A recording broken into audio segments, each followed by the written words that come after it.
болцсон. Өөр дээр ирэхээр ямар байдал юм шиг байна. Үгүй юм аливаа юм бэлэн бичлэг гэдэг ш. Манай сэтгүүлч салбарын асуудал ханддаг. Таныг яг юу өөрчилсөн юм? Надад хамаагүй гэж би бол хандж чадахгүй. Том медиа групптэй улс төрчид олноор дөрөн гарлаа. Үгүй эзэнтэйгээ хэр ойлголцдог бай. Хямраач сэтгүүлчээс юм шиг байна. Та сэтгүүл зүйн бүтээлээ хянуулдаг гэсэн. Гараа авч авах хэрэг засуулахгүй ингээд авч чадахгүй бол яв. Эсвэл үйлчлдэг байлаа. Та нар бэлтгэх хэрэгтэй юм шүү. Би таны хүүхдээ бас санал нэг Хүний төлөө манаагаана. хоосон үгээр ходоод үлддэг байхгүй юу ер нь л. Тэг хэн бах гэж бодож байна те? Гам бол ирдэг ч Одоо улс төрчдөд тэр бас нөлөөлөх гэж оролдож байсан. энэ асуудал руу анхаарч өгөөч гэж далд өгж байгаа л мессеж л байх л та. Тэр бол би нэг талаар ёс зүй гэж ойлгодог өөрийгөө. Бусдыг засах бол бидний урлаг биш. Танд нөлөөлөх гэж оролдож байсан ч юм бэ. Тэр чинь сонины эзэн шийддэг байхгүй. Бүх юм нь би буруутай гэсэн шиг бууцсан. Тэгэхээр тэр хэний алдаа? Би тактикийн хувьд бол энэ шарах үлдээсэн. Цөөн ажлууд бол байгаа. Тэгэхээр нэг гадна дотны дайралт маань жоохон бага багасаа та тэгэл миний сэтгэл зүрхэнд бол хамгийн амар хүнд туссан. Бага бүх амьдралаа зориулахад би ч гэсэн бэлэн тулхтай нийтлэл зөө хөгжүүлэх гэж л хичээж байна.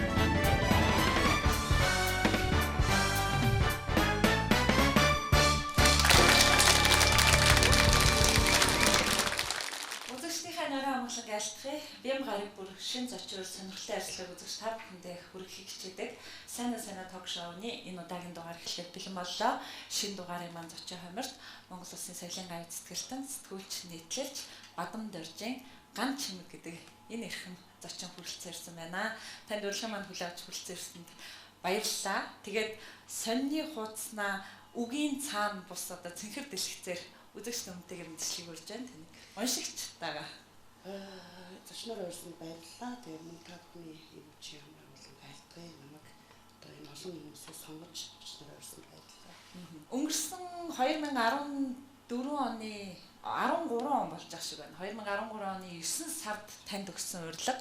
Өнөөдөр нөгөө цаг нь нэрлээ гэдэг шиг ийм сайхан бэлэгтэй үйл явдлын дараагаар одоо тохиож та манай студид хүрэлцэн ирж урилга маань хүлээн авсанд миний хувьд бол маш их баяртай байна. Ер нь бол яг урилга хүлээж аваад нэлээ удаан явсан нь бол энэ телевизийн урилгын энэ орон зайд өөрийн гэсэн том байр суурьтай болсон энэ ток шоу үл хүндэтгсэндээ бол биш юм. Бас эрүүл мэндийн болоод тэ аж хэргийн олон шалтгаанууд байсан. Шин сонин маань хийхээс хүсэлэл тэгэл бас амьдралдаа шийдвэр гаргасан үе таарлаа. Энэ шагналын тухайд бол их гинти одоо би ч өөрийгөө бас залуу дуу хүн гэж боддог шүү дээ. Тэгээд их гинти маргааш нас нэг гинтл их тогтоо явах ёстой ч болчихж байгаа юм шиг. Нэг л тийм илүү хөгшин болчихж байгаа ч шиг нэг тиймэрхүү л мэдрэмж төрсөн. Тэгээд уншигчдаас маань айвах олон мессеж одоо Монгол орны өнцөг болон бүрээс мессеж тэгээд их цэцгэнд дарагдсан сайхан үг хамтлаа сонссон юм өдрүүд болж байна. Бадам Доржийн Ган чимэг.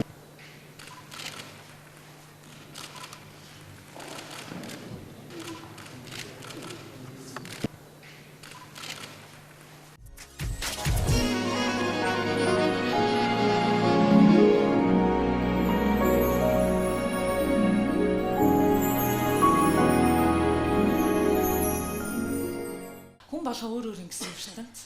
Тэгээд тэр ертөнцийг нээдэг одоо ярьслага гэдэг энэ төрлөөр хүний хөргийг бүтээдэг.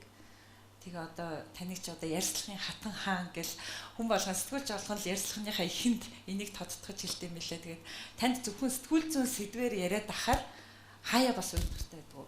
Ер нь бол нэг тийм түгээмэл тайзны од ч юм уу биш дээ. Би шоу бизнесээ од биш. Улс төрийн од биш. Тийм болохоор өөр нэрээ салбараас өөр юугаач ярих юм. Салбарын асуудлууд дээр болохоор илүү дэлгэрэнгүй юм уу, илүү эрх чөлөөтэй юм уу, илүү хурцхан юм уу байр суурь илэрхийлдэг учраас манай сэтгүүлч салбарын асуудлаар надад их ханддаг. Энэ үйл чинь одоо намарч бас тэмцлийн. Миний хувьд бол бас хэд хэдэн асуудлууд дээр хурцхан нэрвтэж тэмцсэн. Энэ сэдв байсан. Тэрнийхээ дагуу бас олон хэвлэлдэл ярьслах хүсэлтэй. 6 жилийн өмнөх таны ярьслахаас уншихад одоо яг өөрийнхөө салбарт хандж байгаа хандлага, сэтгүүлчтэй хандж байгаа хандлага илүү тийм өмөрөнгөө байсан бол одоо хамгийн сүүлд та яг яриандаа сая дурдлаа л нэлээд салбартаа шүмжилтэй салбартаа тэр дотроо бас сэтгүүлчтэй нэлээд шүмжилтэй хандж байгаа юм бодлоо. Таныг яг юу өөрчилсөн те? Манай сэтгүүл зүйн салбар маань 6 жилийн хугацаанд ийм огцом өөрчлөлт бий болов. Ер нь бол миний амьдрал бол 20 орчим жилийн мэргэжлийн сонирхолтой өнгөрөөсөн амьдрал маань чөлөөт хөвлөл одоо төлөвшөх тэр он жилүүдтэй давхцсан. Төрийн төв хөвлөлөөс анх хөдөлмөрийн гараагаа эхэлсэн. Дараа нь одоо эзний мэдэл татсан. Тэгээ юу гэдэм дэ одоо тийм эзэнтэй санд бүх амьдралаа өнгөрөөлөө. Юу тэр өөрчлөлт гэдэг маань би хамт олонтойгоо нийлээд оффен доор гэж сониг танд би зориулаад айдсан байгаа. Тэгэд энэ сонин хийхээр яг багийн та заваа. Ерөөсөө хамтын юмд орол явчихж байгаа юм. Тэнд хинч эзэн биш. Хинч захиалагч биш. Энэ агуулган дээр жоохон өөрчлөлт орсон баг. Хоёрдугаар манай орчинд маань жоохон төвхтэй асуудлууд үүсчихсэн. Энийг бол та нар мэдчихэж байгаа. Би хүлээн зөвшөөрөгдсөн. Бусдын маань яаж явах хамаагүй. Ялангуяа энэ залуу ирж яваа сэтгүүлчдийн ажиллаж амьдрах орчин надад хамаагүй гэж би бол хандж чадахгүй. Улс төр одоо сэтгүүл зүй хоёр маань ингээд нэг юмны хоёр тал шиг болоод явцсан та.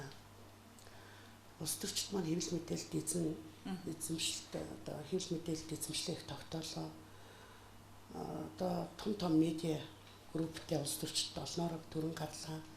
Энэ бол хамгийн том учир шалтгаан.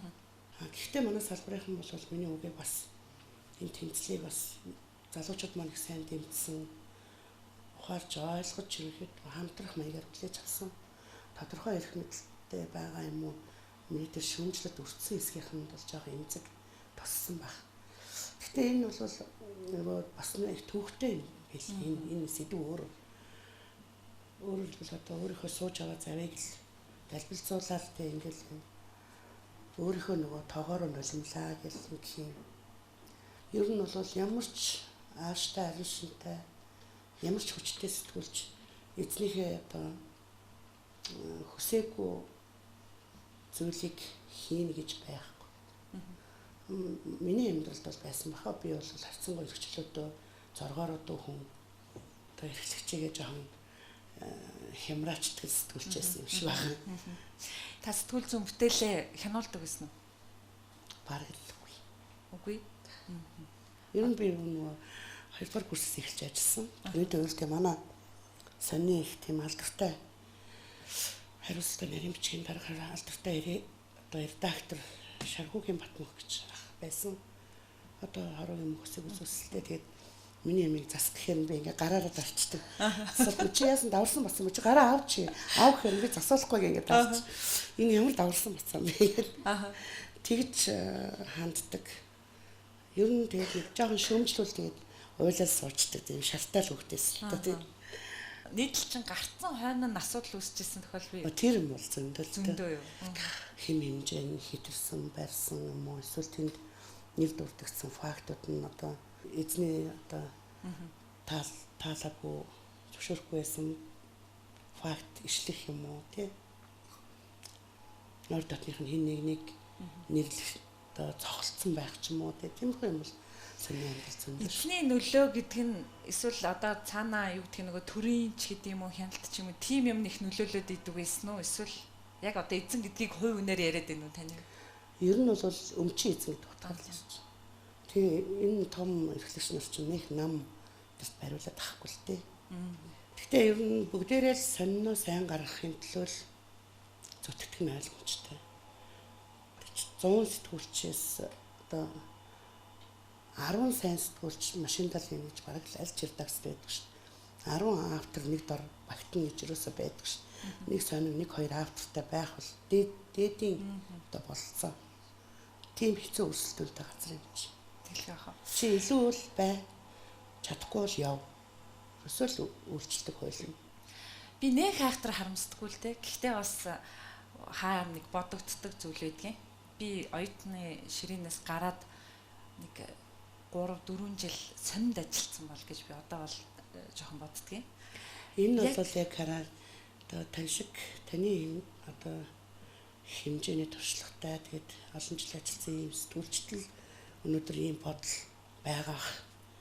Өөрөөр бол одоо бол тэгдэг байжтэй би одоо гэж өөрийгөө одоо ингэж шахаж яадаг. Одоо ингэж өнгөлцгөнд багтна гэдэг шиг тийм бяцлаг шахна гэдэг шиг өөрийгөө ингэж зарчмаар мөрөөдлөөр оролдлогоор ингэ шахаж яадаг сэтгүүлчдийг би их л баг хардаг. Би таны хүүхдээ бас санал нэг байна. Ер нь бол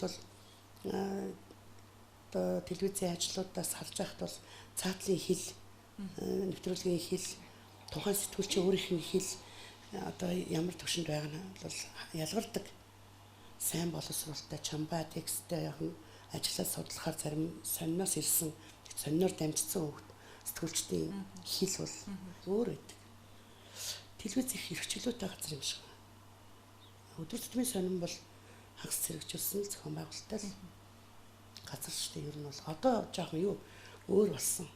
Өөр болсноо сэтгэлд нь хүрж гин үү? Хүрхгүй талдаа байна уу? Хүрхгүй талдаа ер нь бол хүрхгүй талдаа тийм хуучин дэглэмүүд алга болж байна. Нөгөө одоо юу гэдэг сахилга бат гэдэг нэг үг байдаг шүү дээ. Хуучин. Тэр үг одоо тэр үгийг хэрэгжилж л да. Тэгээд хуучинс гэж сонсогдох бах. Тэр бол байхгүй. Одоо тэгээд нөгөө редакцийн уншилт, хяналт тэр юм системээр баг нурцсан. Төлөвлөгөө одоо ер нь бол газетч гэдэг хүмүүс байхгүй болсон. Би бол одоо Батбаатар би өнөөдөр сонирхсан одоо засгийн газрын мэдээг эрхэлж байгаа. За бараг л энэ хүнээр л цаашаа нэрлж чадахгүй. Та нар бэлтгэх хэрэгтэй юм шүү. Би чинь та одоо тэгж бэлтгэх одоо дарга болсон зү. Дарга ерөөсөө ш. Тэгээ намайг угаасаа манай дарга нар чи бол дарга байх юм биш ээ гэж хэлдэг байсан. Дарга хэлцэн дарга одоо юу албаны дарга бол хамгийн сүлд намайг болгочихсон. Одоо юу тийм илүү их идэвхтэй биччихсэн үе байсан болоод нэгдүгээр тэгсэн ба хоёрдугаар зан чанарын манайдаас тийм менежерийн тим барил байхгүй гэж үзчихсэн баг. Илүү намайг ааштай энэ төр гэдэг домог байдаг. Тэр домог бас үйлчилжсэн баг. Тийм. Тэгээ дарга болгодог байхгүй. Би бол одоо багш болоход одоо бэлэн хэдэн сайхан шавнастай болох юмсан тийм. Оюутнуудтайгаа ажиллах юмсан гэж мөрөөддөг. Эрхлэгч болсон. Хэр хэцүү вэ? Бэлэн байж юу? Хамгийн хэцүү нь хүнтэй л ажиллах. Хүмүүсийн учрыг олох, арга ивийг олох. Сэтгүүлчд бол маш зоргоороо их тийм дураараа олсод байдаг. Ялангуяа манайх бол ер нь хатууд амжтай шүү дээ. Тэд нарыг дараах нэгдэг бол хэцүү. Ер нь энд бол би бас суралцсан л да өдрөөс өмнө байхдаа Таширнцэн, Ганга, Цэрэмпэл, Эрдэнэбат, Шаабрын дарга нь л шүү. Тэгээ тийм хүнд элчүүдийн одоо тийм чадвартай тийм элчүүдийн дарга нь ганцаараа эмхтэй тэгээ суралцлаа бас.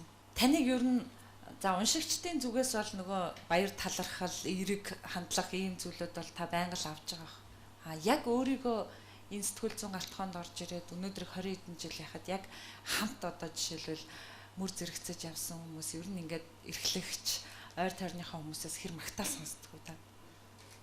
Өчигдөрхөн би гамбалт эрхлэгчтэйгээ уулзаад хэлчихсэн. 20 жил та намайг 3 удаа л магтсан байна. Би хэдэн 100 хэдэн мянган ярьсан хэдэн мянган нийтлэгдсэн байх л та. Тэгээ яхахгүй асуушаар аврахтай намайг хийсэн ярьсан дээр мөн бол гамбалт эрхлэгч үнэхээр огт хариуцсан. Тэгэхээр баярлжсэн. Шарт уяа гэж миний нийтлэлд их баярлжсэн. Арчлын аранцал дуу гэдэг хөргөнд их баярлжсэн. Өөрөөр бол надад баяр хүрч байгааг.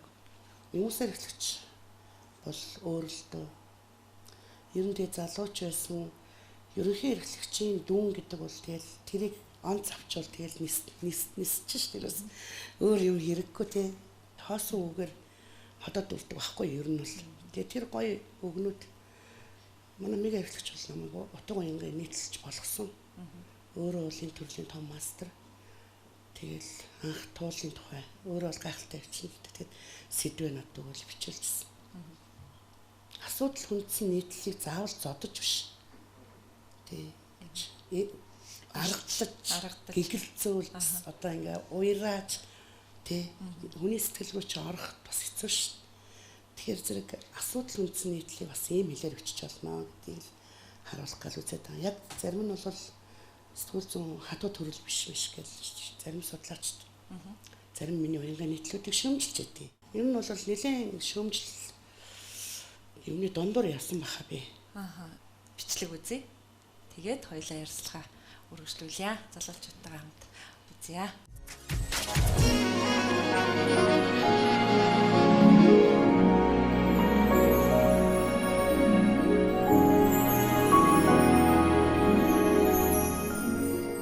Сайн угаанагч Баяр үргээ соёлын гавьяа зүтгэлтэн болсон.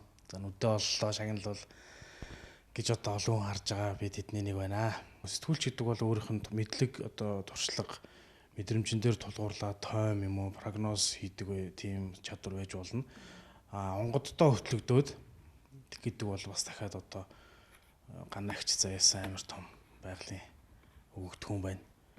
Одоо өв тэгш гэж хэлэх гээд байна л да. Хамгийн сайн уншигч нь би өөрийгөө гэж боддгийн. Анх оюутан байх цагаас нь эхэлж хамт ажилласан. Манай ганц чимэг бол үнэхээр эгэл бор амьдрал дундаас гарсан. Асар их авьяасаа өөрийнхөө хөдөлмөрөөр тэтгсэн, боловсруулаар дэмжсэн ийм авьяаслаг сэтгүүлч ганц чимгийн хувьд бол би багш нь, дарга нь, зөвлөх нь, ах нь, бараг аав нь гэж хэлж болохоор хүн. За Монголын сэтгүүлчүүд бол ганц чимэг гэдэг хүн бол үнэхээр орон зайгаа эзэлсэн. Үнэхээр мундаг сэтгүүлчээ. Би тэд энэ эмгтээгийн нийтлэлийг унших бол дуртай. Шагнал эзэн болно гэж байдаг. Тэр боллоо гэж би ойдоо баярлсан. Сэтгүүлчийн хувьд бол өрсөлдөгчгүй шүү дээ ярилцлагын хэлбэртэй. Би одоо ганаатай олон ч удаа ярилцлага хийсэн. Би чи яг ганаа өөрөө хурж ирж одоо ярилцлага хийдэг. Тэгээд би тэр ярилцлага хийж хахад бол нэг тийм давтаад их юм гардгүй. Эрдэ эхнээс авахлал дуустлаа хоёлын юм ярьчдаг. Тэгээд энэ дотор бол хаях маях дээр засаж залруулах юм бол үндсэндээ байдгүй байхгүй. Тэгэхээр хүнийг тэгж сайхан хөтөлж чаддаг. Би энэ балдарч шагналын шүүгч нарын бүрэлдэхүүнд ороод тэгээд хамгийн анхны нийтлэл нэвтрүүлгүүдийг шалгаруулах явцад бол манай ганц чимэг бол өрсөлдөгчгүйгээр тороож гарч ирсэн. Тэгээд тэр үед бол давгодарч гэдэг одоо тэр залуугийн сэтгэл рүү үнэхэрийн сайн гүн үнцгийг нэвтэрч тэгээд тэр ярьцлаганаас бол зөвхөн давгодарч гэдэг хүний ертөнц биш. Тэр ярьцлаганаас ерөөсөө энэ Монгол хүний, Монгол сэтгэлгээний, Монгол соёлыг ингэж нээж чадсанараа үнэхээр тийм гайхамшигтай сайхан ярьцлага байсан. Өнгөрсөн жил Балдар шагналын шүүгчдийн зөвлөлд би ажилладаг байсан л да. Тэгээд Балдар шагналын 2014 оны шалгаруулалт дээр бид нар сүүлчийн шатанд сэтгүүлчдийн материалыг нэргүй оруулсан. Тэгээд уншихад үднээс энэ бол ганц чимгийн материал мөн байна л гэж таньж л бас жишээтэй. Тэгээд ингэж бүтээлээрээ танигдчих байна гэдэг сэтгүүлчийн хувьд бол том аз жаргал. Өөрөө нөгөө ярьж байгаа хэлж байгаа асуудлаа мэддэг байхгүй. Тэгээд нөгөө юмаа мэддэг хүн чинь хүнтэй ярихдаа хүртэл бас нэг тийм ихтгэлтэй үнэмшилтэй мундаг ярьж шít. Тэгээд тэр утгаараа бол одоо үнэхээр сэтгүүлч нарын дунд бол эхнэр хүндтэй их мундага гэж бод. Сүүлийн үеийн хамгийн том сэтгүүлч гэж ганц чимгийг боддог. Зөвхөн сэтгүүлчээр дэгдэхгүй.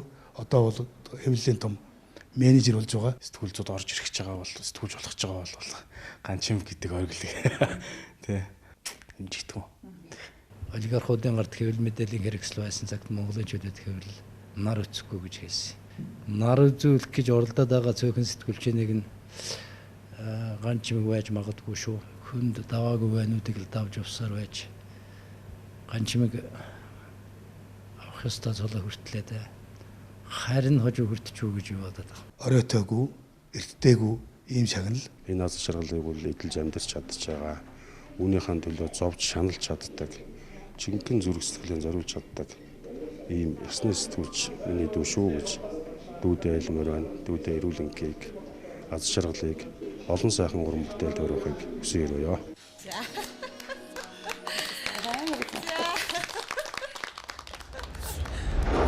Сони юм байна. Ингээл гинт амар их магтуулсан чинь санан барамгүй осууд ярьсан байна. Энэ үгнүүдийн сонсч юу таны үед юу? Нэг амбайрлагч намайг үргэлж загинждаг шүү. Энэ бол ерөөсөө миний хувьд бол ингээд яг энэ ярьцлагын хугацаанд танд үзүүлэхээр одоо монтажлж авсан хэсэг шүү дээ. Тэгэхээр үүнээ цаана өшөө бас яг энэ хүмүүсийн чин сэтгэлийн үг байгаа. Танд би бүрээ ихээр нь танд өрч өгнө. Тэгээд мэдээж магтаал гэдэг үүднээсээ биш зөвхөн чин сэтгэл гэдэг үүднээс нь л та хандаасаа бити ингээл нөгөө намайг бол мэд маш сайн мэд хүмүүсээс олж сэтгэл авсан байна. Их сони их дуртай өгсөн шүү. Тийм. За.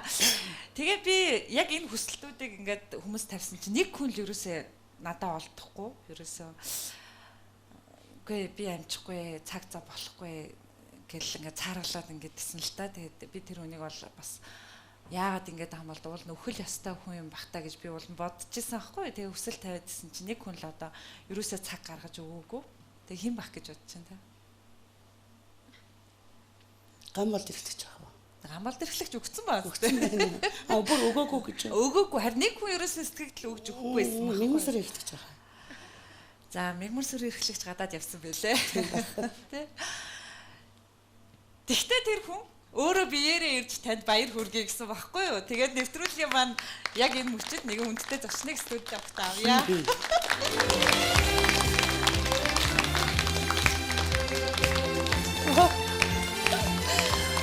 Өнөөдөр нэвтрүүлгийн маань урилгаар за Монголын улс төрч эмэгтэйчүүдийн нэг за миний бас гоё юм. хүндэтгэн явдаг таныг хүрэлцэн ирсэн баярлалаа.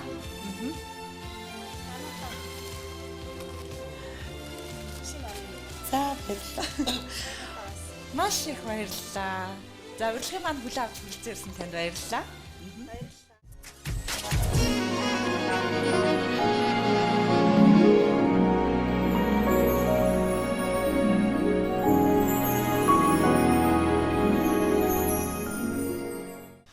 Хүн чинь одоо олон төрлийн найз нар байдаг шүү дээ. Тэрнээс хамгийн ойр би чинь бас ихчгүй. Тэгээд ихчтэй одоо ихчээ бүр болоо найз.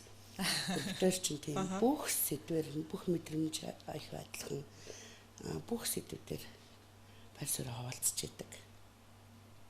Хоёулаа тийм аналитик тал руугаа илүү сонирхолтой. Тэгээд тунгаагчтай аливаа нэгэн үйл явдлын тухай зөвлөлтөд аюу амттай.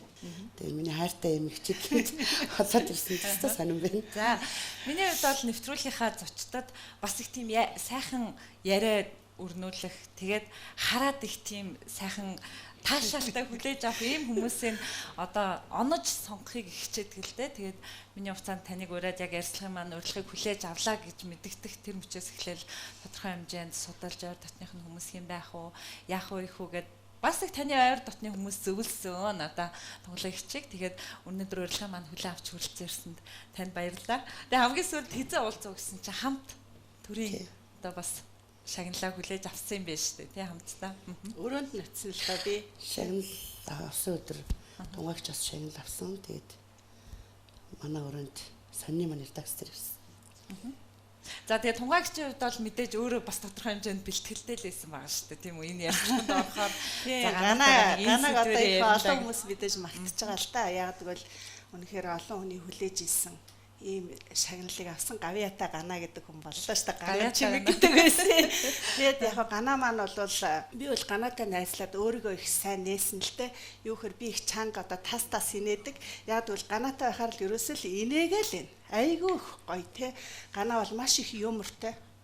Одоо ялангуяа нямд орж байгааг яг дуурайгаал болохгүй шүү гэж. Ингээл ярих юм бол энийгэл маргааш нь дахиад ярьсан ч гэсэн айгүй ингээд шинээр ярьж байгаа юм шиг те. Эрхлэгчийгээ ярих юм бол яг л тийм те.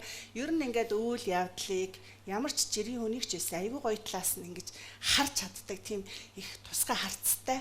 Тийм учраас ч гэсэн надад хүнд юм тохиолдсон шүү дээ. Бас бэрхшээл тохиолдно, баяр баясгалан тохиолдно. Аль ч үед нь ганаад ингээд хэлэхэд бол бүх юмыг ингээд айгүй хэлбархан амархан болгодог их тийм ханилгаатай л да. Одоо намайг бол энэ нэвтрүүлэгт орооч гэдгийг Ариуна хэлсэн л дээ. Дуучин Ариуна, манай гавьяат Ариуна бид нар бас их хамтарч одоо найзлан л да. Ариунаг надтай ганаа танилцуулсан. Тэгэхээр Ариуна бол хэлж байгаа. За тунгаагч минь нэг л имийг хэлээд тэгэхээр цаадагчд ямар их хүний төлөө явдаг вүлээ гэж. Ариунад сая хүнд одоо байдал тохиолдлоо шүү дээ тийм ээ. Жил шахуу маш хүнд байлаа. Одоо ер нь нөхөр нь хань нь бас хэцүү байдалтай байна тийм ээ. Өөрөө өвдлөө. За энэ болгон дээр ганаал ерөөсө прокурор байна уу? Энэ тэр өөрөө өөрийнхөө төлөө явхаас илүү найз нөхдийнхөө төлөө өглөө эрт тусцсан л дагуулаа явж байгаа жишээ. Бүх хүний төлөө явдаг. Одоо тэр тагнуулын газрын хурцгай байна тийм ээ. Англид очиод хоригдчихлоо гэсэн. Ингээд болвол эх орн нь хүүгээ нэхэж байна гэж бичих жишээтэй. Надтай одоо хамт ажиллаж исэн хэвлэлийн засгийн газрын хэвлэлийн албаны дарга байсан Дэмбэрэл баригдаад одоо энх хоёргаа ерөнхийлөгчийн үед шоронд орсон бас. Тэгэхэд одоо хамгийн түрүүнд л ганаа өглөө босоод ирэхэд л өөрөө танихгүй гэж байгаа. Нийтлэл бичээд тавьсан байх чишээд.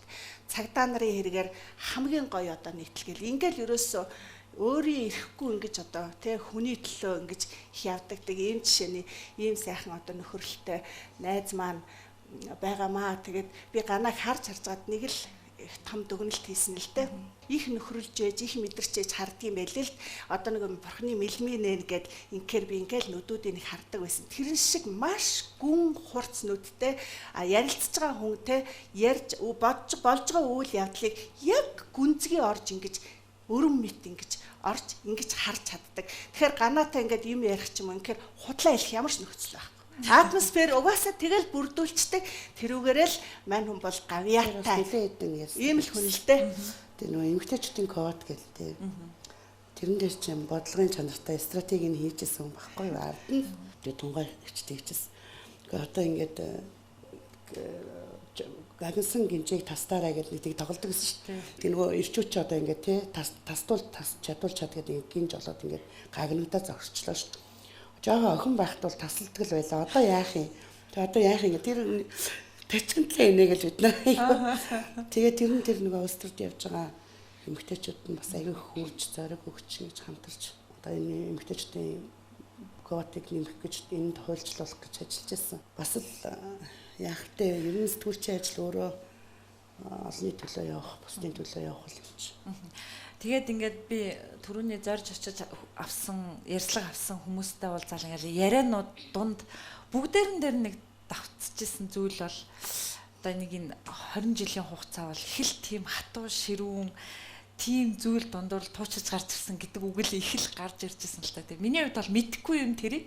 Тэгээ тэр жоохон юуг хэлээд байна? Эсвэл сэтгүүлчийн хувьд тийм хүнд хэцүү хатуу даваанууд байв юу гэдэг юм бол тэрийг уудалж ярил. Тэр одоо ер нь бол хэцүү үеэсэн шүү дээ. Ман сонинтой хойзойгоо холбох тэр үе чинь 90-ад оны ихэнх дөнгөж миний одоо энэ дээдлэлт хэд чинь цогцойхон ах. Алмас Батбаяр ах бүрэн тогтох. Одоо ингээд амар нөхдүүд ингээд биччихсэн. Тэгээд тэдний чинь доороос гарч ирнэ гэдэг бол хэцүү шүү дээ. Тэгэл залгуулаад том сэтгүүлчтэй үе эхэлжсэн л та. Тэгэл өрсөлдөөн гэдэг бол угаасаа одоо ганган бөгөөд тэр чигээр аз жаргал бас байдаггүй шүү дээ. Нэгдүгээр тэр утгаас нь хэлсэн баг. Тэгээд мэргэжлийн санины өсөлтөн бол ер нь хэцүү шүү дээ. Хувийн амьдралын хувьд одоо яг бүхэл хавцал тохиож аавыгаа алдаж гэр бүлийнхээ амьдралыг бас нэг тийм өв тэгш авч явж чадаагүй. Нэг айтаахан нэг аавынхаа гэрээс гараад нэг өшөө нэг сайхан бэлэн байранд ороод ч юм уу тийм явдаг шүү дээ. Эмэгтэйчүүд чинь ингээд нэг онцлогоо юу бахтай миний өтийг ч гэдэг бол тэгээд анхны нөхөр маань салсан тэгэл ахтад ирээд ерөөхдөө гэр оронгүй амьдарч байсан манай мэмсэр эвлэгч анх орон гэртээ болгож байсан л та. Тэгээд тэр хэцүү сонин дотроо эмэгтэй хүн ханаад ингээд байна. Тэгээ хүүхдээ ганцаараа өсгөн энэ гэдэг бол бас тийм зарим хүнд амархан зарим хүнд хэцүү харагдав. Тэр үднээс нь жоохон тэгж. Тэгээд ийм болоо та. Одоо амжилттай яваа ийм сэтгүүлч хүнд бол найз мундахгүй л дээ. Тэгээд тэр олон салбарын сэтгэл зүрхийн нуудлал одоо өөрөө бар нэвч шов тараал таниал ингэсэн хүмүүс дундаас одоо тунаал үлдчихтэй тунгалаг ихч мэд. Тэгэхээр улс төр чимэгтэй сэтгүүлч чимэгтэй хоёр чухам юун дээр их тэгж ойлголцсон байдаг юм бол. Магадгүй эсвэл танд нэг яг одоо анхны үед муу танилцаж явах үед бол улс төрийн их тийм айхтар чухал их сурулж байв. Нэг нугаас авах бүх архив. Би ч одоо ингээд ер нь бол хөрөг бичнэ. За хөрөг бол мэдээж тэр чигээрээ судалгаа. Зүгээр одоо нийтлэлт гэсэн бас айгүй их олон фактын судалгаанууд юм шүү дээ.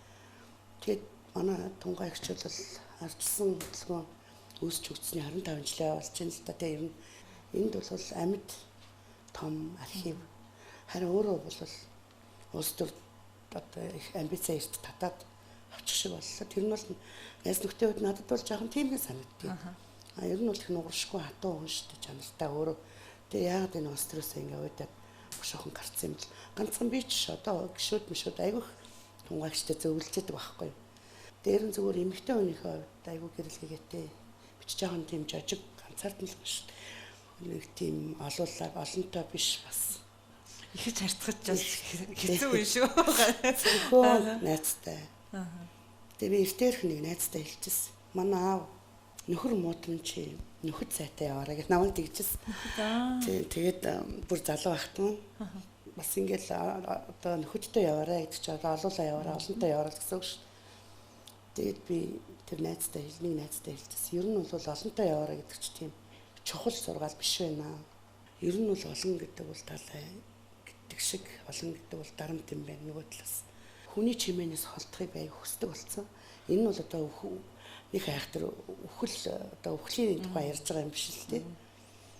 Айхтар үхэл бичээлэд босоод байдаг шүү дээ. Тэр утгаараа биш зүгээр хүний чимээн донд ингээд нөгөө нас аюу олон жил явцсан хүн чинь бүх одоо утгаараа хүний чимээнээс жоохон сугарч зогсоод эргээд харах сонирхол.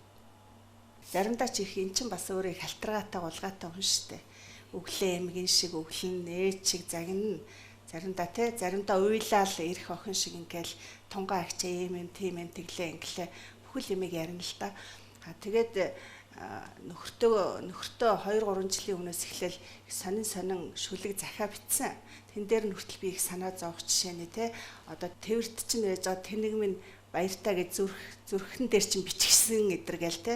Ингээл тэр болгоно нь ингээл монголоор нэг сенсац шуган болоод би ч одоо нэг амгаа одоо ингээл мэдчихэв. Нөгөө хоёр охин үзчихэн ээж нь юу гэх бол гэл ийм маягаар ингээл бас ингээ хамт яваа хүнтэй хаврын авсрах шиг бас зан аашуудаа их гаргана. Ер нь их ааштай явдал төрөх бол нэг юм биш штэ. Би бол өөр мань хүнээстэй одоо харцсангүй их цэгцтэй гэрт нь ороод очисон ч гэсэн хамгийн дуртай зураг гинтгэ хамт явжсэн бараг танихгүй хүн штэ.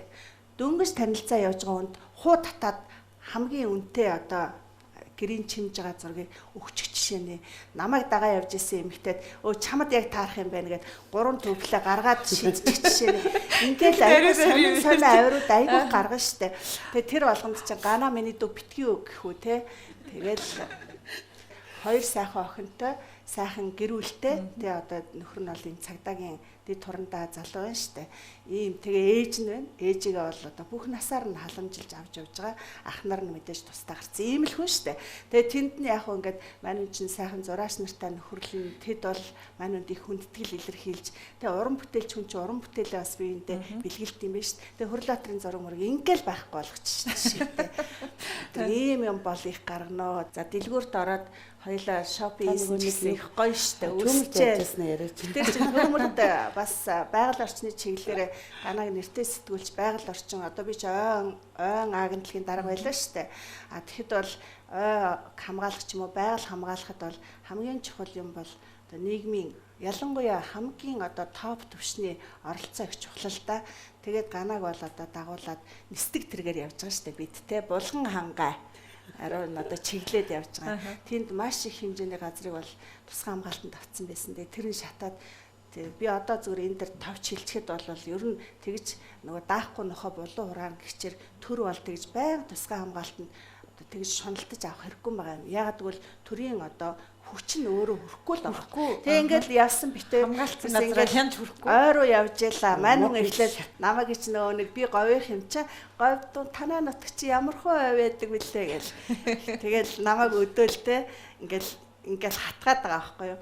Тэгэл явж исэн чил ингээл төмөр эхэлж байгаа байхгүй. Гэсэн чил ингээл битэр чинь бүр хачин болоод хоёулаа ингээ бид нар хоёулаа ер нь уйлсандаа юу бие биенээ шордож өгдөг те мод шатна гэдэг бол аимшигтай мод гэдэг чинь мод шиг байж гал үнс болдог те элс болдог гэж шүү дээ энийг бол харж ингээд галан төөнөд байгаа юм шиг санагдаад амар тэгж явж ялаа тийм ээ тэгээд ирээд бид бас энэ ойн төмөр ер нь бол энэ хамгааллын асуудлаар маш сайхан нийтлэл биччихсэн.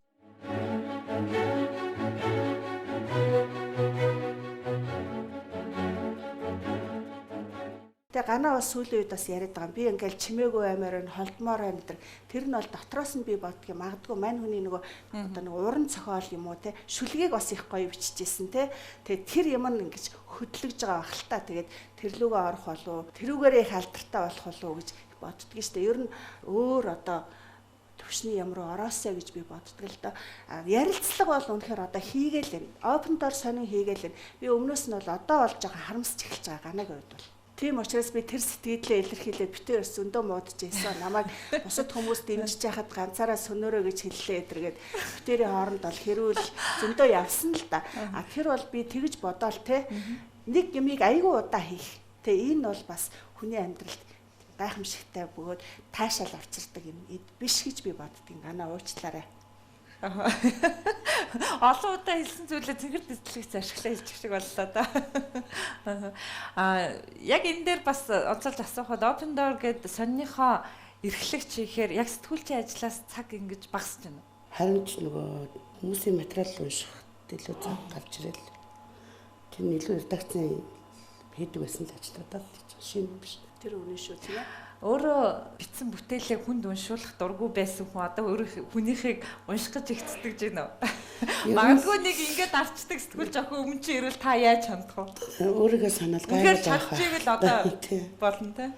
Бидний урилгыг хүлээж авч хүрэлцэн ирсэн танд баярлалаа. Ганч юм ихчэд одоо ингэж хүндэтгэл илэрхийлнэ гэдэг бол надад бол бас их хүндэтгэл байлаа. Ток шоуны маань урилгыг хүлээн авч хүрэлцэн ирсэнд танд баярлалаа. Амжилт хүсье. Цаана нэвтрүүлгийнхаа одоо үзгийг тэмдэглэлийн дэвтэртэй танд. За баярлалаа. Сайнаа амжилт хүсье. Их олон сайхан зочд ингэж оруулж те. Тэгээ юм гоёороо ингэж те ингэж яваарэ гэж ингэж хүсэж байна. За баярлалаа. За хүлээж гэж шүү гараад уулзъя гэж шүү.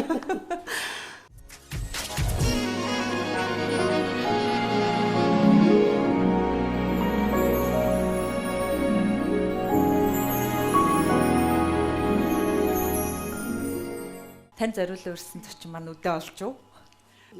Үргэлж чадгаа хамгийн ойрын хүн мөртлөө яг ингэж тоолцсон шиг сонирн байна. Айгуу сонирхолтой сүрпризэл. Түрүүн бас одоо манай зочны онцолж хэлсэн бол яг хүний төлөө манай ганаа гэж хэлсэн. Тэгээд тэр чухам одоо таныг яг би сэтгүүлч учраас би үүнийг хийх ёстой гэж гараад идэг хандлага үйл хэрэг үү эсвэл зүгээр л эмэгтэй хүн ганц мгийн дотроос гардаг тийм үйл хэрэг байдаг юм уу?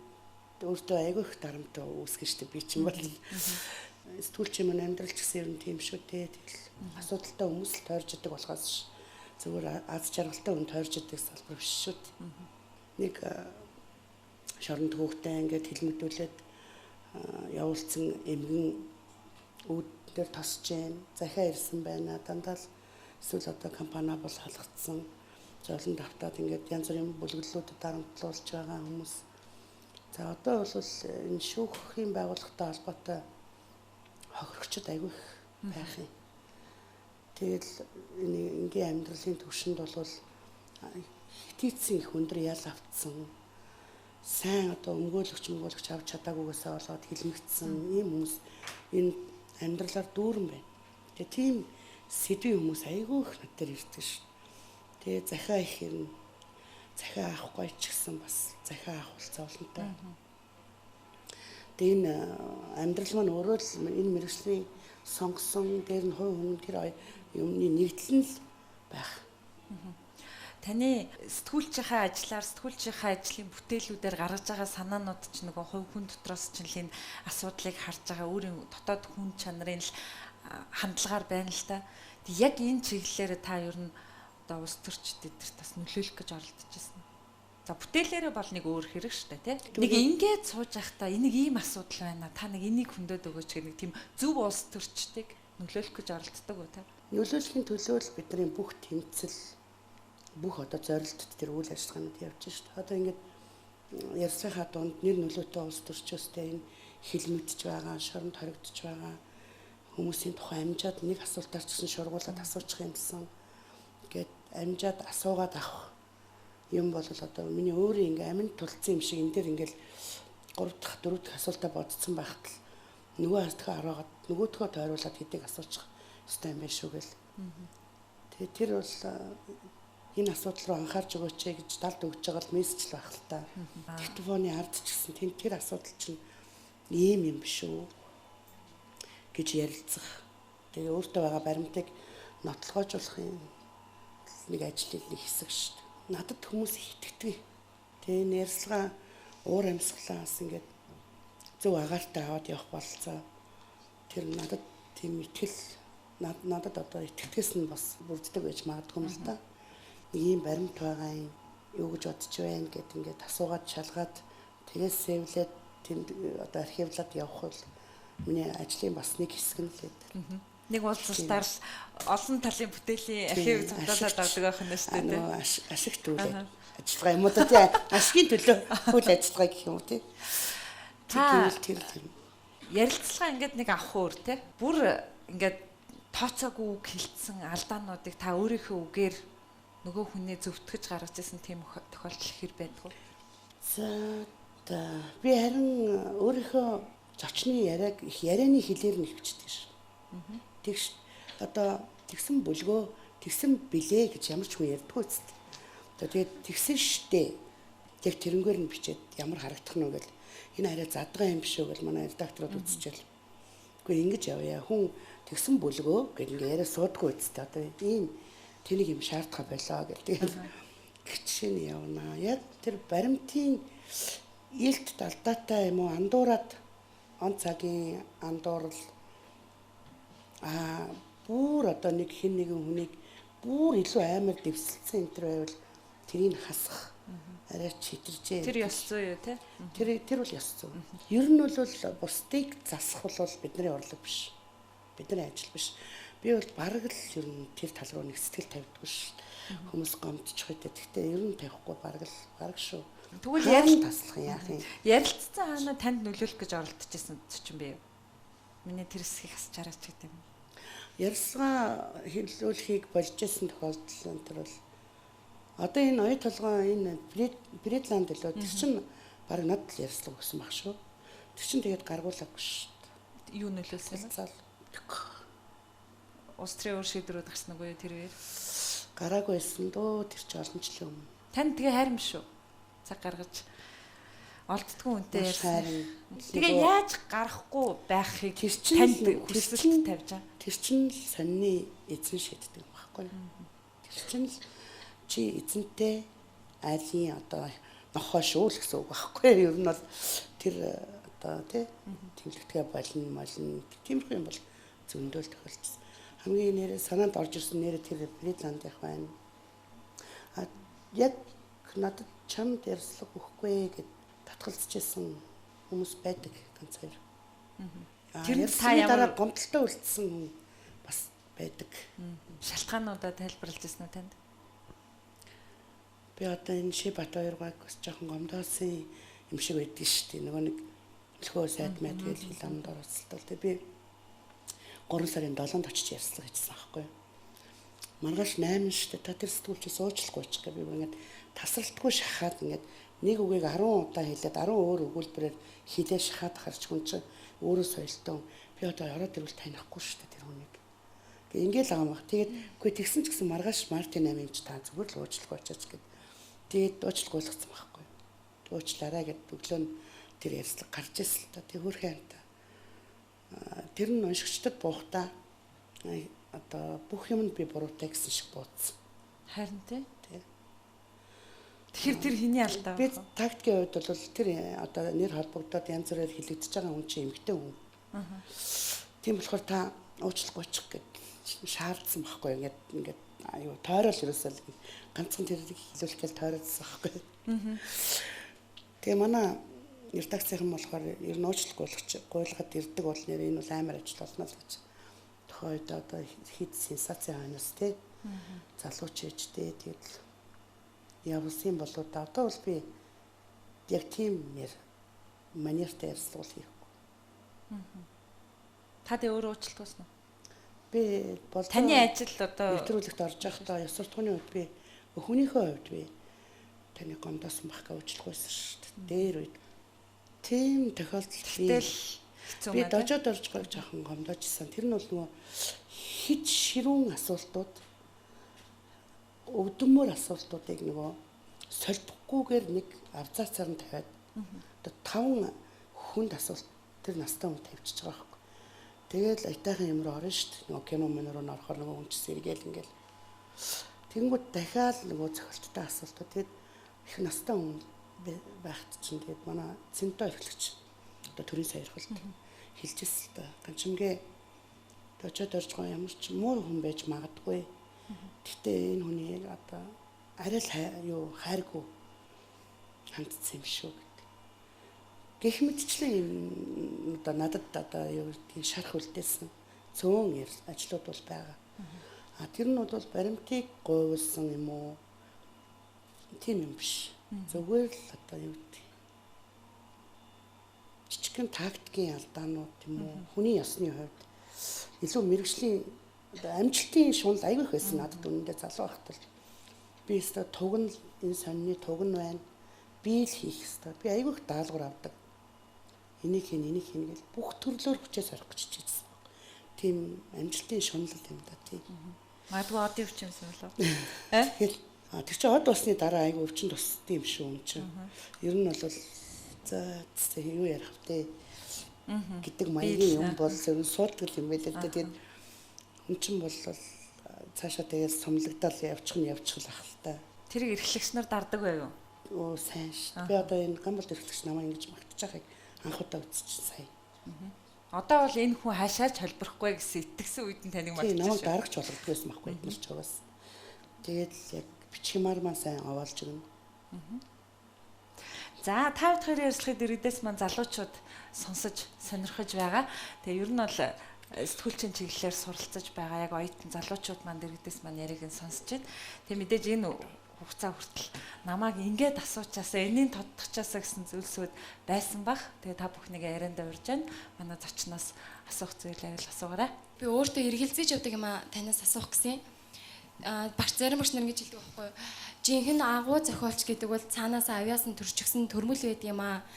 Яаж чижээгээд уншаад бичээд тэ зохиол бүтээл нь амьдрахгүй өөрөө олон танигдсан зохиолч болж чадахгүй тийм хүмүүс бас байдаг гэдэг.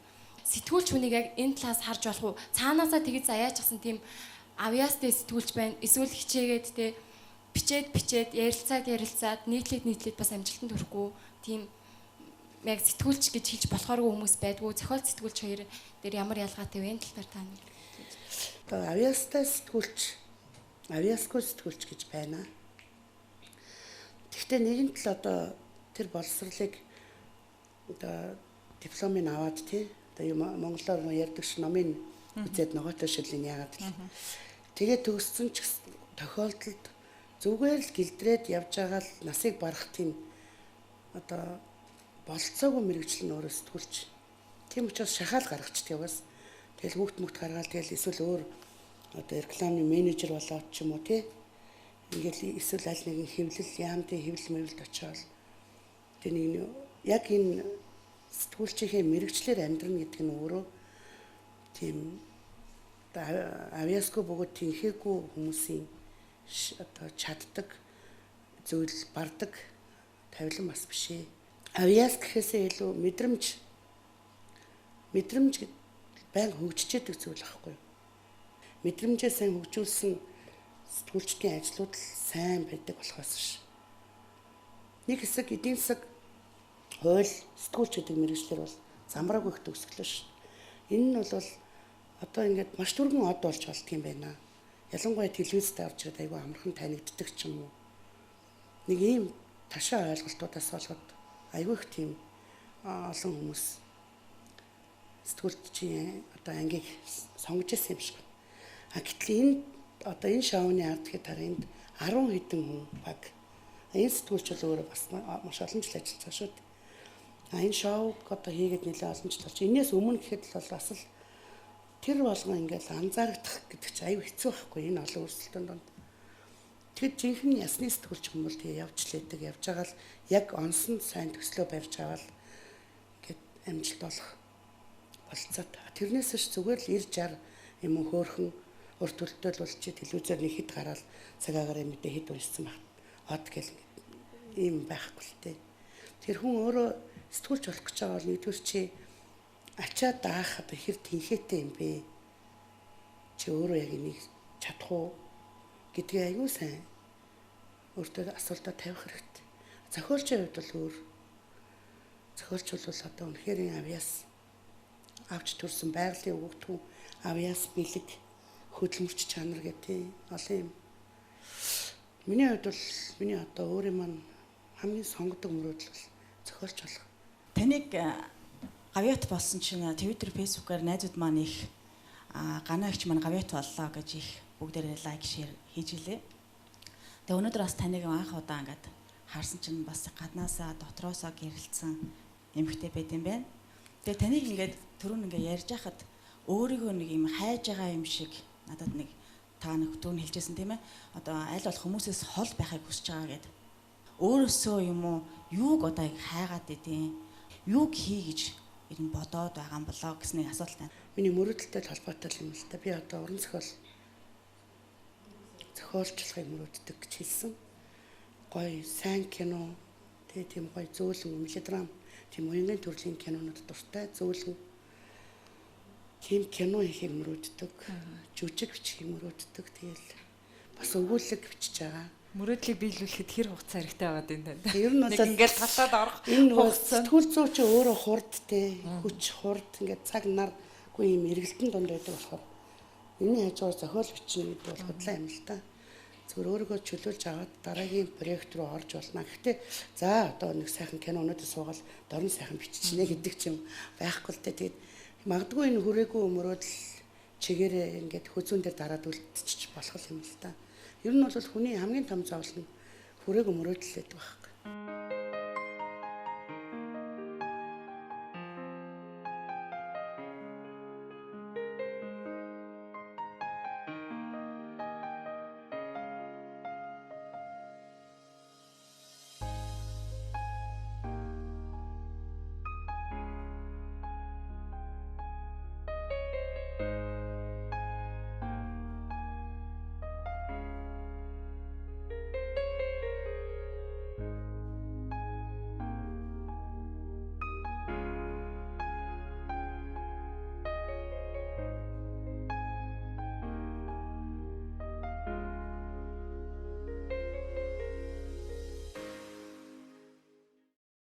Сэтгүүл зүйн салбар гэдэг бол өөрөө дөрөв дэх засаглал гэж явдаг тийм ээ.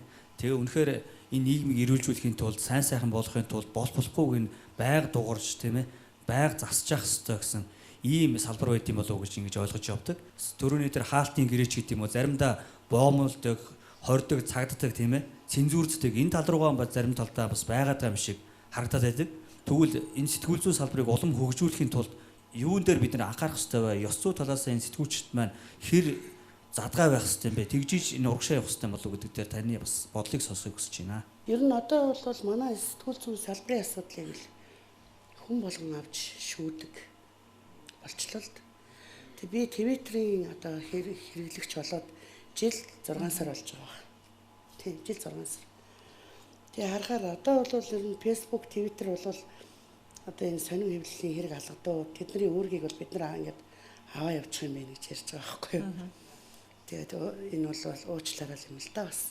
Тэг ийм амархан юм амар биш юмыг те хэд амархан бас манай хэрэглэгчд, уншигчд, үзэгчд маань бас ярьж байгаа нь заримдаа гомдмор шүү гэдгийг бас хэлмээр байгаамаа. Өнөөдөр улс төрийн олон хотод сууж ин те бүгдийн сэтгүүл зүй гэдэг энэ лифт энэ юм суугаал явсан улсад байгаа. Сонгогчтой очсон баг. Энэ галт тэргээр маш олон дууч жүжигчдийн тоогоор бол Монгол бол одоо дэлхийд дээгүүр орно. Зохиолын дууч муучин хошин шогийн одоо жүжигчдийн тоогоор бол тэдний зах зээлийг мөн л энэ муу хэлэгдэж байгаа салбар бүтээж өгсөн юм аа. Тийм болохоор нэг жоохон хайртай, учиртай наантай хандаач. Энэ цахим орж ирэл хэвлэл мэдээллийн үүргийг бүгдийг биелүүлчихнэ гэдэг юм бол байхгүй. Энэ хэрэглэгчдэд бол ийм мессеж өгөх юмсан гэж би бодож явдгийг.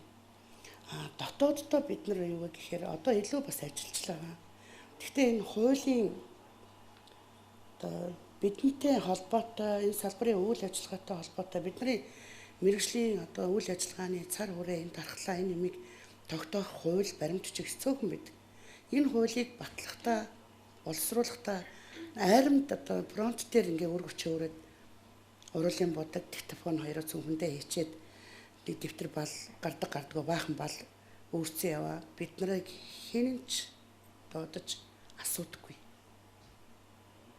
Илүү доод одоо доор фронт дээр жинхэнэ яваа бидний ажиллаж амьдрах хэрэгцээ орчныг тодорхойлох хуулийг даргын нүдээр юм уу зүгээр энэ салбарын зовлон жаргалыг сайн мэдэхгүй хэрэглэгчдийн шүүмжлэлээр энд хандж болохгүй л гэж би боддгийг. За, эрхчлөө хит их эрхчлөөний одоо өвчнийг сэтгүүл зүйн салбарын ч эдэлж байна. Нийгэм маань ч эдэлж байгаа. Манай иргэд ч ерөөсөө л хит эрхчлөөний одоо согогтой тийм хүмүүсээр дүүрсэн. Дур зориг энэ хит их эрхчлөөний гай гамшиг гэдэг юм хавсраад ерөөсөө бас барлж байна.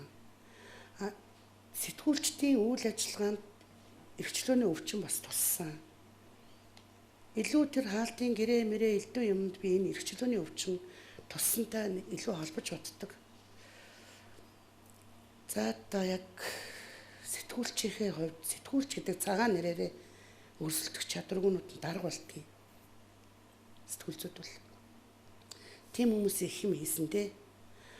Тэгээ одоо өнөөдөр энэ салбарт яваад хүндэтгүүлээд энэ салбараас төрсөн нэг од эталон гэж яваад тэгээ одоо энэ тэмдэг үндгийг авчаад би одоо ингээл дахиад салбарынхнаа загнахаар энэ ямар увайг юм бэ гэж намайг загнах баг л та. Гэхдээ энийг бид нар ярихгүй бол юусоо болохгүй.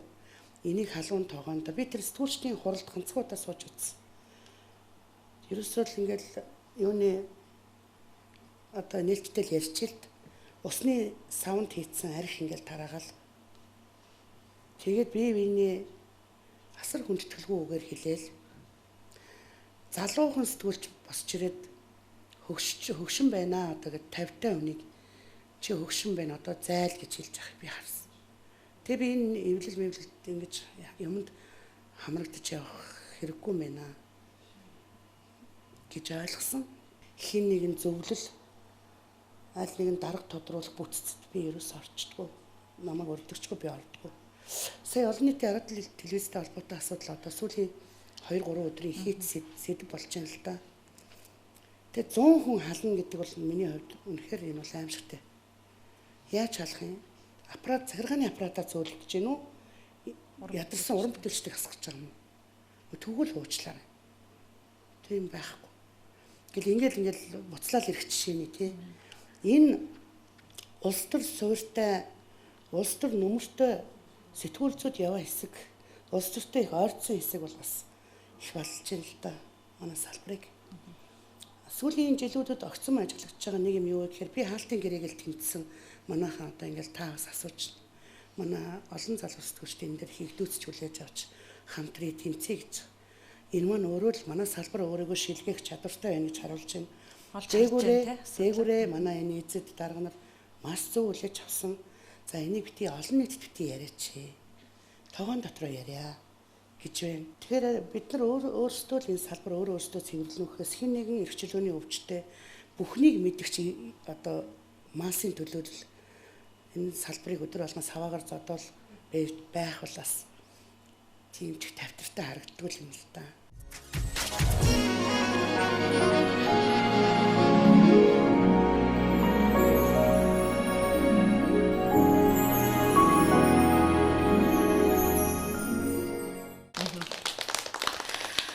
За таныг одоо ингээл хэдэн мянган хүн уншиж байна. таны одоо бүтээлийг уншиж байна. Тэр нь бол таны дотоод сэтгэлийг уншиж байна л гэсэн үг. Дотроо эмзэглэж явдаг, хүндэж явдаг тэр бүх зүйлийг таны үгээр одоо төсөөлөл болгож уншиж байна. Та өөрөө хэнийг уншдаг вэ? Хэний бүтээлийг? За уран зохиол сэтгүүл зүйн талаасаа бол би урд нь Мэгмүсэр эрхлэгч, Балдурж эрхлэгч хоёрыг их уншдаг байсан. Мэдээж Баабрыг уншин, Дудуугаан уншин. Тэгээ сүүлийн дараагийн үеийнхнээс бол би Жамлын Ганга, Гомбын Даширнцэн, Шагдар сүрэнгийн цэрэн бэлэгдэг энэ 3 гайхалтай нийтлэлчтэй нэг дор амьдарч нэг цаг үеийг туулж ингэж амьдралаа. Тэгэд хамгийн миний аппетиттай тэгж бүр шунан уншдаг сэтгүүлч бол үнэхээр Ганга, Даширнцэн тэр 3. Тарамсалтай нь 14 он бол манай Монголын сэтгүүл зүйн бол үнэхээр аимшигтай он байлаа л да. 2-2 гайхалтай том дуу хоолой, гайхалтай том сэтгүүлч. Эдгээр залуу наснд ингээд 1 хоногийн зайтай аваа явчлаа. Тэгэд энэ миний сэтгэл зүрхэнд бол хамгийн амар хүнд туссан.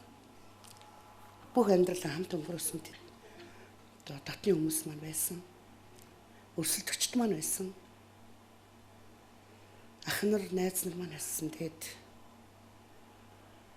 одоо ч гэсэн ерөөсөн миний сэтгэлийн харилцахгүй татахгүй.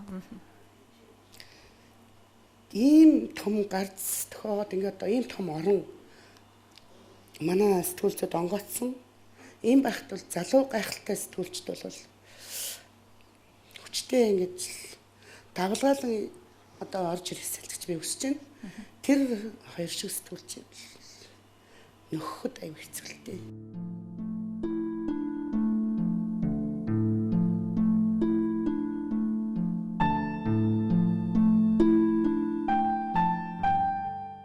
Тийм болохоор бидний хувьд манай салбарын хувьд ийм жил боллоо. Тэгэхээр нэг гадна дотны дайралт маань жоохон баг багасаа та. Тэгэл энэний хэдлүү ингээл явах юм бол байгаа бүх амьдралаа зориулахад би ч гэсэн билэн.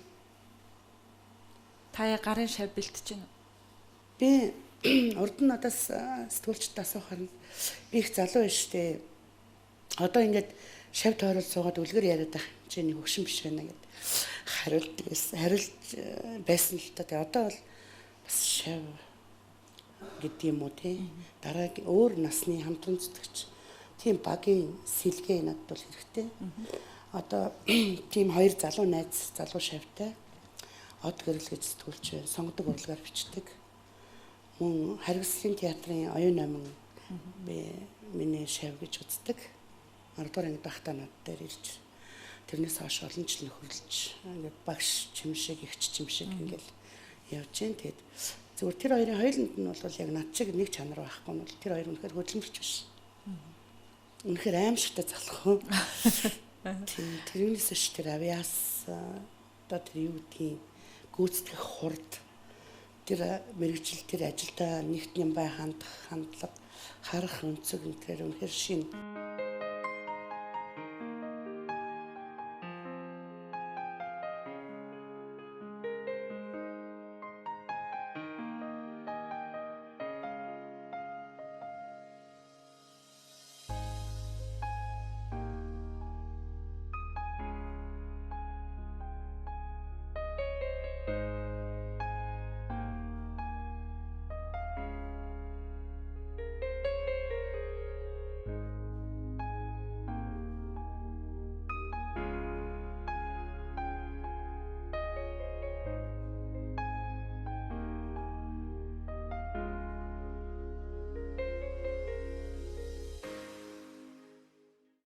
Одоо бит хоёрын ярианы ихэнд ч гарсан сүүл мушгаад бас залуучдын маань ярианаас ч харлаа. Хаалтын гэрээ гэж яригадаад байгаа энэ айхтар зүйл танд санал нь ирж юу? Энэ яг үнэхээр одоо хүн байгаа нэг давуу тал бол аливаа нэг юмд оролцоогүй давуу тал муу сайн аль. Хэрвээ би сонины редакц удирдахжсэн юм уу аль нэгийг дарга хийжсэн юм. Одоо сонин төлөөлж гэрээ хийх хэрэгтэй үнэ ерөнхий эрхлэгч, орлогч эрхлэгч гэдэг. Эзэвч тийм ажил нэг ч удаа хийж байгаагүй учраас нэг ч удаа гэрээ хийж үзээгүй. Сонь төлөвлөж. Миний амьдралдаа одоо энэ сэдвийг ганцаараа барьж тэмцэн хамгийн том давуу тал нь.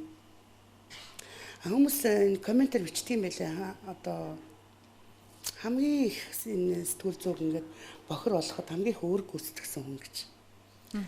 Тэгэл одоо би илүү их нэр алдартай юм уу, илүү хүлээн зөвшөөрөгдсөн маань намайг илүү балбах юм уу, гүтгэх шалтгаан болж байгаа бол бид нар ачааг өөрий. Магадгүй цонгол монголоор бол миний ярьцлага үнэтэй байх тохиолдол байх бах. Энэ яагаад гэвэл хэрвээ чи илүү хийж байгаа юм бол чи яагаад үнэгүй байх хэвээр. Би яг асуух гэж байлаа. Та ярьцлага үнэлдэг үү? Сонгуулийн үеэр бол үнэлдэг. Одоо бол үнэхээр би одоо надад мөнгө төлөөд зочноор орё гэж байгаа хүн гараагүй. Би өөрөө дандаа зочдоо сонгож байна. Хэнийг унших, хэнийг илүү унших тухай гэл хөвчлэн асуудал дагаал явж байна л да. Үйл явдлын баатруутай.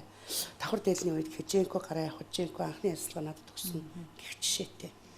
Амар жаргалын асуудал тавьж яхад амар жаргал гишүүнтэй ярьцлага авах. Одоо манай өрсөлдөөн болоод явчих. Тэр хүн сэтгүүлчээ сонгох. Энэ чинь шудраг тэгэл яг ийм хэмжүүрээр явж байна.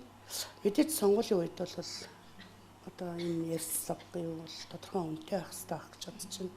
Энэ бол одоо юу гэдгийг бас л өөрийгөө хүндэтгэж байгаа болоод тэр харилцагчдын одоо бас бидэнд үзүүлж байгаа хүндэтгэл. Сонгуулийн үеэр таны хүссэн хэмжээнд мөнгөний төлөөд ярилцъя гэсэн санал тавьсан хүн танд үнэхээр таалагдахгүй байлаа.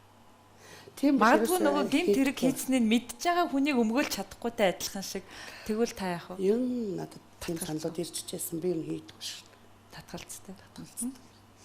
За баярлалаа. Та бүхэн ярьцлага баггүй хугацаанд үргэлжиллээ. Тэгээ дийлэн хувь нь ер нь яг мэрэгчлэлтэй мань холбоотой сэдв байсан. Нэг сонирн биш байхаа дандаа сонирн бахаа гэж миний хувьд бол найдаж байна. Тэгээд яг ингэж мэдэх далмаараа бас тодорхой хэмжээнд үзэгчдийн маань бас сонирхлыг татчихдаг асуудлууд бол яа харахгүй цаана ингээл нөө сэтгүүл зүйн салбарын болж байгаа болохгүй байгаа нөгөө л үзэгчдийн маань шүүмжлээд идэг сэдвүүд бол таны хариултнуудаас гарсан гэдэгт бол миний хувьд итгэж байна. Тэгээ сайн ток шоуны зочдод магадгүй хэрэг өөрөө дурсгал болгоод үлдээдэг бол бас их үнцэнтэй бэлэг. Сайнааг нэвтрүүлгийн маань нэртэй үзэг тэмдэглэлийн дэвтэр.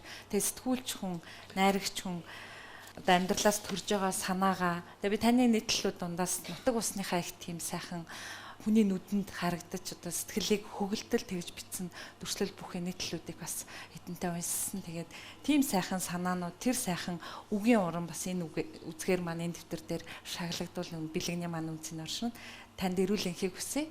Ажлын амжилт хүсье. За баярлалаа. За баярлалаа. Тэгээд таныг энэ удаагийн нэвтрүүлгийн маань өндөрлөж бас үг хэлээсэй гэж хүсэж байна. Сууж байгаа. Зөвхөн нэг салбар яриад ингээд үзэгчдэд дуудахтай байсан бол уучлаарай. Тэгээд олон одоо сэтгүүлч хоёр хүн уулзахаараа нэр өөр юу яах вэ? Тэгээд зочд маань бас сэтгүүл зүүн чиглэлээр. Тэгээ бас их тийм болсон шүү. Нөгөө миний зорж очиж яриа авсан хүмүүс таныг хувь хүний хувьд гэл одоо бүхэл зүйлийг тодтогч надад их тийм болсон. Гаргасан ном. Апт 2 гэдэг нэртэй. Тэгээд энэ номод маш их баярлалаа. Тэгээ ном гэдэг бол одоо маш том бэлэг. Тэгээ тэр дундаа таны дугааруудыг бас танаа номын санд очиж өгч. Таны гараас энэ бүтээлийг тань хүлээн авч байгаадаа маш их баяртай байна. За баярлалаа. За ярьсан сүүлийн ормыг танд үлдээж байна. За одоо ингээд өнөөдөр би улаасаар аваад таарлаа.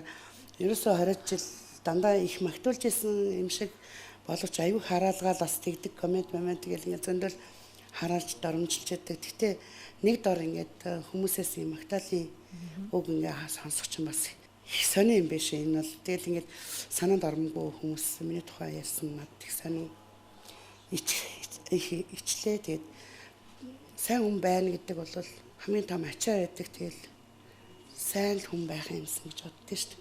За баярлалаа танд. Амжилт хүсье. За. Үзэгчдээ сайн ток шоуны удаагийн зочин Монгол Улсын соёлын гавь зүтгэлтэн сэтгүүлч нийтлэлч Open Door сонины ерөнхий эрхлэгч Бадам Доржийн Ган Чимэг байлаа. Өнөөдрийн нэвтрүүлгийн үгээр өндөрлөж байна. Эх 7 хоног шинэ зочинтой эргээд уулзъя. Баяртай үзэгчдээ.